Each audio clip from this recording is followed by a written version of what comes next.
اور اب تک تقریباً 1150 سے زیادہ اموات ہو چکی ہیں، 10 لاکھ سے زیادہ گھر تباہ ہو چکے ہیں، اور تقریباً 3 کروڑ سے زیادہ آبادی اس سیلاب سے اور بارشوں سے بری طرح متاثر ہوئی ہے۔ ان بارشوں اور سیلاب کے نتیجے میں پاکستان کو تقریباً ابتدائی تخمینے کے مطابق $10 ارب سے زیادہ درکار ہوگا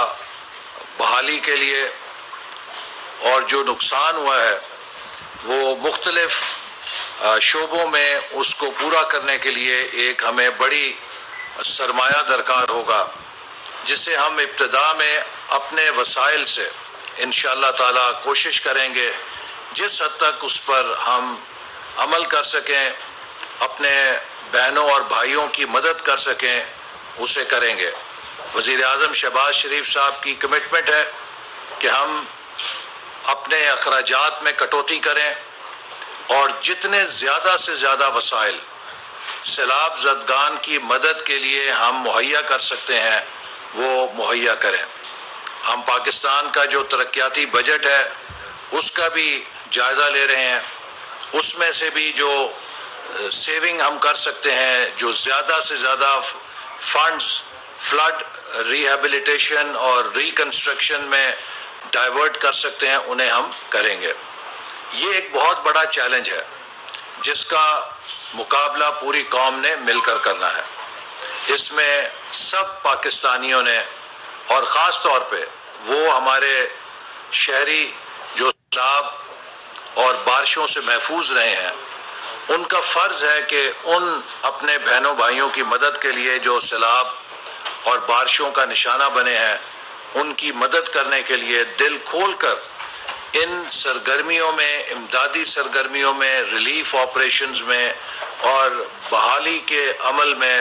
مدد کریں، ان کا ہاتھ پکڑیں۔ اور خاص طور پہ میں پاکستان کی بزنس کمیونٹی سے اپیل کرنا چاہتا ہوں کہ یہ وقت پاکستان کی تعمیر نو کا وقت ہے، یہ وقت پاکستان کے عوام کو مشکل کی گھڑی میں سہارا دینے کا وقت ہے، اور میں امید کرتا ہوں کہ پاکستان کی بزنس کمیونٹی، پاکستان کے صاحب ثروت حضرات دل کھول کے اس میں حصہ لیں گے۔ اسی طرح اوورسیز پاکستانیز کے لیے بھی موقع ہے کہ وہ جس طرح بھی اعتماد سمجھتے ہیں، جس طرح وہ مدد کرنا چاہتے ہیں، اگر وہ نقدی دے کر مدد کرنا چاہتے ہیں تو وہ پرائم منسٹر ریلیف فنڈ میں اپنے ڈونیشنز دے سکتے ہیں۔ اگر وہ میدان میں کام کرنا چاہتے ہیں تو وہ میدان میں آ کر اگر کام کریں گے، ہم ان کو ہر طرح سے سہولت دیں گے۔ وہ خود اگر آ کے کوئی کام کرنا چاہیں تو انہیں اس کے لیے بھی فیسیلیٹیٹ کیا جائے گا۔ وہ اگر کسی این جی او کے ذریعے سے مدد کرنا چاہتے ہیں، اس میں بھی ان کو ہم فیسیلیٹیٹ کریں گے۔ یہ وقت ہے کہ ہم سب کو مل کر پاکستان کو دوبارہ کھڑا کرنا ہے۔ ڈسٹرکشن بہت بڑی ہوئی ہے، لیکن جیسے کہتے ہیں کہ ہر تباہی میں ایک اپرچونٹی بھی ہوتی ہے۔ ہمارے پاس اپرچونٹی ہے کہ ہم ان غریب آبادیوں کی تعمیر نو منظم طریقے سے کریں۔ ہم ایک حقیقی معنوں میں پاکستان کا نیا چہرہ اس آبادی کے ذریعے، اس آبادکاری کے ذریعے، اس بحالی کے ذریعے اس میں رنگ بھر سکتے ہیں۔ ہم ان کچی بستیوں کو پکا کر سکتے ہیں۔ تو ایک ہمارے پاس موقع ہے کہ ہم پاکستان کی تعمیر نو کریں اور پاکستان سے یہ غربت کے جو دھبے ہیں، جو کچے مکان تھے، ان کو ختم کرنے کی بھی کوشش کریں۔ ساتھ ہی ساتھ میں یہ بات بھی کہنا چاہتا ہوں کہ 2013 میں جب ہماری حکومت آئی تو ایک پاکستان فلڈ پروٹیکشن پروگرام جاری تھا، جس نے 2010 کے سیلاب کی روشنی میں ایک 10 سالہ فلڈ پروٹیکشن پلان بنایا، اور اس فلڈ پروٹیکشن پلان کی منظوری کاؤنسل آف کامن انٹرسٹ نے مئی 2017 میں دی، اور 2018 سے اس منصوبے پہ عمل کیا جانا تھا۔ اس کو 2 حصوں میں تقسیم کیا گیا، 5 سال کے 2 منصوبے بنائے گئے۔ پہلے 5 سال میں 177 ارب روپے سے پاکستان کے دریا، نالے، ندیاں،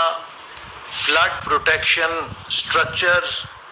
اور خاص طور پہ جو نان اسٹرکچر انٹرونشنز ہیں، جس سے کہ کیپیسٹی بلڈنگ ہوتی ہے،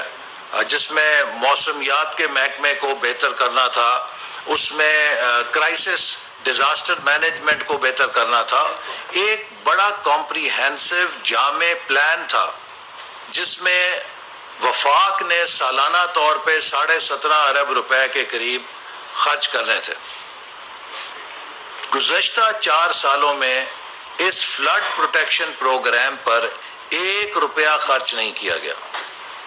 اگر اس فلڈ پروٹیکشن پروگرام پر کیا گیا ہوتا تو شاید آج ان سیلاب کی تباہ کاریوں سے ہم آدھا بچ سکتے تھے۔ ہم بڑی حد تک انسانی جانوں کا نقصان بچا سکتے تھے، ہم بہت حد تک اپنی زراعت کا نقصان بچا سکتے تھے۔ یہ ایک اور ثبوت ہے کہ پچھلے 4 سال پاکستان کی تباہی میں کیسے گزرے ہیں، کہ جس شعبے کو آپ ہاتھ ڈالیں وہاں پر 0/0 کارکردگی۔ ایک صنعت صرف چلی 4 سالوں میں، وہ گالیاں دینا، جھوٹے پرچے کرنا، لوگوں کو پکڑنا۔ اور آپ یہ دیکھیے کہ جب اب پاکستان ڈوبا ہوا ہے، پاکستان کے 3 کروڑ سے زیادہ لوگ بے آسرا بیٹھے ہیں، پاکستان کی معیشت پہ 10 ارب ڈالر کا اضافی بوجھ پڑ چکا ہے، تو اس موقع پہ جب IMF کا بورڈ پاکستان کے لیے پروگرام کی منظوری دے رہا تھا جس سے ہمیں 1 ارب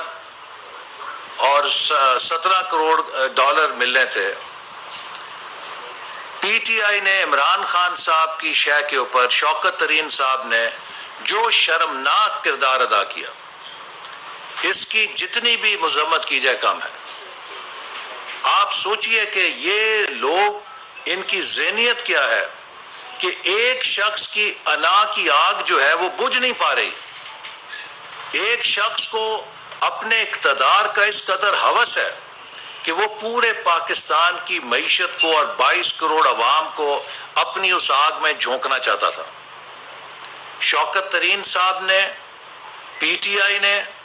وہی حرکت کی IMF پروگرام پہ جو بھارت نے کی۔ پوری دنیا نے پاکستان کے اس پروگرام کو سپورٹ کیا، ماں سوائے بھارت کے۔ پاکستان سے باہر بھارت نے IMF پروگرام پاکستان کا اپوز کیا اور پاکستان کے اندر PTI نے اسے اپوز کیا۔ اب آپ بتائیے، ممنوعہ فنڈنگ اور فورن فنڈنگ کی کڑیاں ملتی ہیں کہ نہیں ملتی؟ جب ہم کہتے تھے کہ یہ پاکستان دشمن لابیز سے فنڈنگ لیتے ہیں اور وہ فنڈنگ لے کر پاکستان کے خلاف کام کرتے ہیں، تو اس سے بڑا ثبوت کیا ہوگا کہ ایک طرف بھارت IMF کے پروگرام کے خلاف ووٹ دے رہا ہے، اس کے حق میں ووٹ نہیں دے رہا، اور دوسری طرف PTI اس IMF کے پروگرام کو سیبوٹاج کرنے کے لیے کوشش کر رہی ہے۔ یہ میرے نزدیک اور ہر محب وطن پاکستانی کے نزدیک غداری کا عمل ہے، ملک سے غداری ہے، عوام سے غداری ہے، ان غریبوں سے غداری ہے کہ جو اس وقت سیلاب کے اندر ڈوبے ہوئے ہیں، ان خواتین سے، بچوں سے غداری ہے، بوڑھوں سے غداری ہے جو اس وقت مدد کے طلبگار ہیں۔ آپ سوچئے کہ اگر IMF کا پروگرام اس وقت نہ ہوتا، آج وہ روپیہ جو نیچے کی طرف آ رہا ہے، اگر خدا نہ خواستہ کل وہ پروگرام نہ ہوتا تو آج شاید خبر ہوتی کہ روپیہ 250 روپے پہ چلا گیا ڈالر کے مقابلے میں۔ اس سے مہنگائی میں کس قدر مزید اضافہ ہوتا، اس کے بعد شاید یہ اس سے آگے بھی لڑک جاتا۔ تو کیا آپ ان حالات میں جب پاکستان کو ایک ایک پائی کی ضرورت ہے، پاکستان کو قطرے قطرے کی ضرورت ہے غیر ملکی امداد کی، اندرونی امداد کی، زر مبادلہ کی، ہم ایک ایک ڈالر کے لیے دنیا میں جا کر دوستوں سے رول اوور کرا رہے ہیں لونز، اس موقع پہ جب ہمیں زر مبادلہ ملنا تھا، ان سخت شرائط کے اوپر جو PTI طے گئی تھی، PTI کہتی ہے جی یہ کل تک مخالفت کر رہے تھے، آئی ایم ایف کے پروگرام کی، آج یہ اس آئی ایم ایف پروگرام کو بچانے کی باتیں کر رہے ہیں. ہم نے اپوزیشن میں پی ٹی آئی حکومت کی طرف سے اس معاہدے پہ جب بات چیت ہو رہی تھی اس وقت تحفظات کا اظہار کیا تھا کہ آپ بہت سخت شرائط پر اتفاق کر رہے ہیں. یہ سخت شرائط عوام کے لیے بہت گراں گزریں گی، لیکن پی ٹی آئی نے نیگوشیٹ نہیں کیا، سرنڈر کیا تھا. آج ہمارے پاس چوائس نہیں تھی کہ ہم یہ چوائس ایکسرسائز نہیں کر سکتے تھے کہ آئی ایم ایف کے پروگرام سے نکلیں، چونکہ پی ٹی آئی ہمارے خزانے میں کچھ چھوڑ کر نہیں گئی تھی. اگر آئی ایم ایف کا پروگرام بھی نہ پکڑتے تو پاکستان سری لنکا کے انجام کی طرف چلا جاتا. کیا وہ قابل قبول تھا؟ تو ہم نے پی ٹی آئی کا دستخط کیا ہوا پروگرام اس لیے قبول کیا تاکہ پاکستان خدا نہ خواستہ ڈیفالٹ نہ کرے، پاکستان سری لنکا کے انجام کی طرف نہ جائے. اور میں اس آئی ایم ایف کے پروگرام کے ذریعے جو ہمیں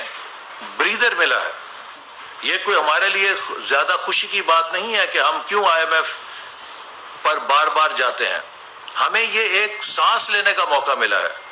اب ہمارا چیلنج ہے کہ ہم اپنی اکانومی کو اس سیلاب کی تباہ کاریوں سے بھی نکالیں اور اس کے اندر اتنی جان پیدا کریں کہ ہمیں دوبارہ آئی ایم ایف کے پاس جانے کی ضرورت نہ پڑے. لیکن ان حالات کے اندر آپ دیکھیے کہ ایک سیاسی جماعت جو حقیقی آزادی کا نعرہ لگاتی ہے، وہ لیڈر جو حقیقی آزادی کا چیمپئن بنتا ہے، وہ پاکستان کو معاشی غلام بنانے کی سازش کر رہا تھا. اگر یہ آئی ایم ایف کا پروگرام نہ ہوتا منظور، پاکستان خدا نہ خواستہ ڈیفالٹ کر جاتا تو پاکستان کی معیشت غلام معیشت ہو جاتی،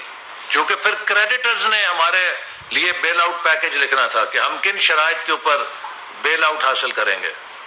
تو آج قوم کو اس حقیقی آزادی کی اصل تصویر نظر آ گئی ہے.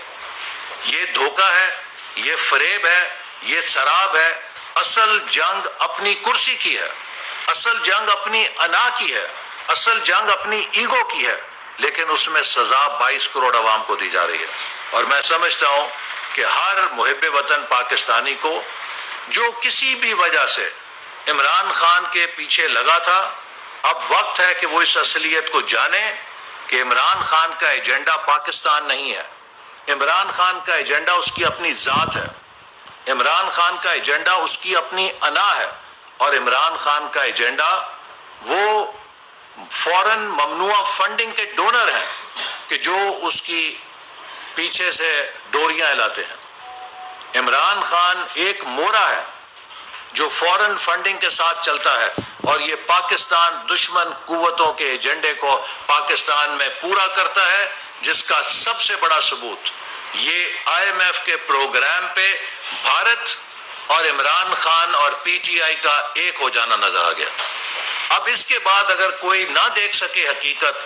تو میرا خیال ہے اس کو اپنی آنکھوں کا معائنہ کرانا چاہیے. ایک اندھے کو بھی نظر آ گیا ہے کہ عمران خان اور بھارت کا ایجنڈا ایک تھا کہ پاکستان کو آئی ایم ایف کا پروگرام نہ ملے اور پاکستان ڈیفالٹ کرے. جب اتنی بڑی تباہی ہو تو سنگ دل سے سنگ دل بھی پگھل جاتے ہیں. یہ کیسا لیڈر ہے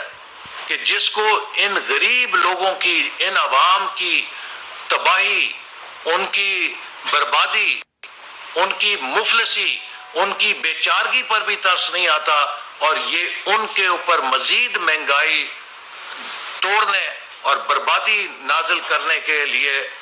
سازشیں کر رہا تھا کہ آئی ایم ایف کا پروگرام پاکستان کا نہ منظور ہو سکے. تو میں سمجھتا ہوں کہ یہ ایک ہمیں بریدر ملا ہے. ہم اسے کامیابی نہیں کہہ سکتے، یہ ہمیں سپیس ملی ہے، اور ہم نے بحیثیت قوم مل کر کام کرنا ہے. پاکستان کو ٹرن اراؤنڈ کرنا ہے، پاکستان کو اپنے پیروں پہ کھڑا کرنا ہے، اور پاکستان کو ایک مضبوط معیشت بنانا ہے. یہ وہ عزم ہے جس کے لیے ہم سب دن رات کام کر رہے ہیں. وزیر اعظم شہباز شریف صاحب، ان کی ٹیم، ہم سب اپنی تمام صلاحیتیں اس مشن میں ہم نے وقف کی ہیں، اور میں پاکستان کے ہر پروفیشنل کو، ہر ایکسپرٹ کو، ہر بزنس مین کو، ہر انجینئر کو، ہر ڈاکٹر کو دعوت دیتا ہوں کہ وہ آئیے اس قوم کو دوبارہ کھڑا کرنے میں اپنا اپنا کردار ادا کریں۔ اب سیلاب کے بعد ہمیں اگلے 4 سے 6 ہفتوں میں خطرہ ہے کہ ان علاقوں کے اندر کولرا، ملیریا، ڈینگی، ہیپاٹائٹس کا اظہار ہو سکتا ہے، چونکہ پوری دنیا کا یہ ایک تجربہ ہے کہ فلڈ کے بعد 2 سے 4-6 ہفتوں میں یہ بیماریاں پھوٹ سکتی ہیں۔ ہمیں ان پہ قابو پانا ہے۔ ہم صوبائی حکومتوں کے ساتھ مل کر کوشش کر رہے ہیں کہ ان پر قابو پائیں اور اس کے لیے بھرپور کوشش کریں، لیکن پرائیویٹ سیکٹر کو بھی میں کہوں گا، ہاسپٹلز کو کہوں گا کہ وہ اس میں بڑھ چڑھ کر حصہ لیں۔ اور آخر میں آپ دیکھیے یہ کتنے سنگ دل لوگ ہیں کہ کل وزیر اعظم نے پوری ملک کی قیادت کا اجلاس بلایا جس میں عسکری قیادت بھی تھی، سندھ بلوچستان کے وزیر اعلیٰ بھی تھے، لیکن پنجاب خیبر پختونخوا کے وزیر اعلیٰ نے اس اجلاس میں شرکت نہیں کی جو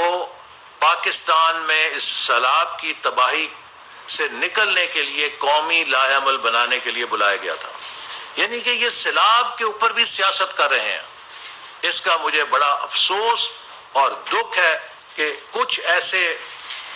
مرحلے آتے ہیں، کچھ ایسے موڑ آتے ہیں قوموں کی زندگی میں جہاں پہ صرف ملک اور قوم اور عوام کا سوچا جاتا ہے، وہاں سیاست بھلا دی جاتی ہے، لیکن یہ لوگ ہر موقع کے اوپر سیاست کرتے ہیں، قوم کی تباہی بربادی پر بھی سیاست کرتے ہیں اور قوم کے مستقبل کے اوپر بھی یہ بھارت کے ساتھ مل کر اپنی کھیل کھیلتے ہیں اور اپنی سازش کرتے ہیں کہ پاکستان خدا نخواستہ ڈیفالٹ کرے، لیکن الحمدللہ ہم اس سے بچ گئے۔